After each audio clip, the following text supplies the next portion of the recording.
एकादशी का व्रत बिना व्रत कथा के अधूरा माना जाता है। देवउठनी एकादशी व्रत कथा का पूरी श्रद्धा से पाठ करने पर व्रत के पूर्ण फल की प्राप्ति होती है।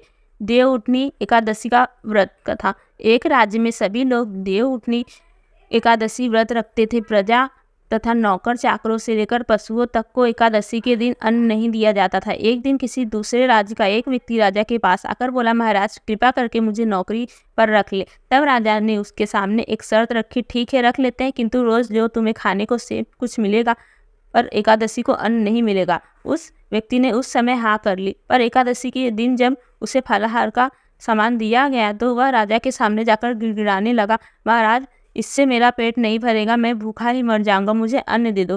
राजा ने उसे शर्त की बात याद दिलाई, पर वह अन्न छोड़ने को राजी ही नहीं हुआ। तब राजा ने उसे आटा, दाल, चावल आदि दिए। वह नित्य की तरह नदी पर पहुंचा और स्नान कर भोजन पकाने लगा।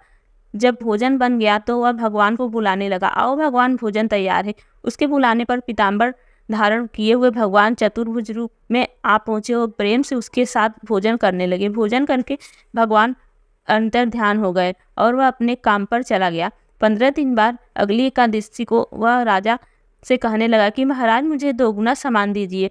उस दिन तो मैं भूखा ही रह गया। राजा ने कारण पूछा तो उसने बताया कि हमारे साथ भगवान भी खाते हैं, इसलिए हम दोनों के लिए ये सामान पूरा नहीं होता। यह सुनकर राजा को बड़ा आश्चर्य हुआ। वह बोला, मैं नहीं मान सकता कि भगवान तुम्हारे साथ में खाते हैं। इतना व्रत रखता हूँ, पूजा करता हूँ, पर भगवान ने मुझे कभी दर्शन नहीं दिए।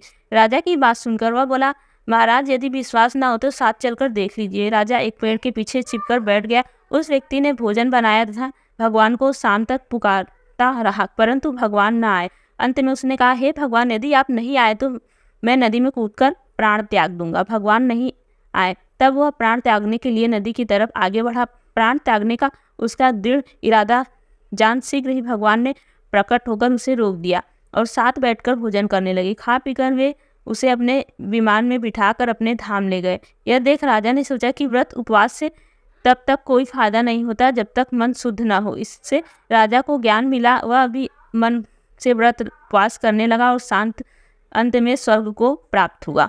जय श्री कृष्ण।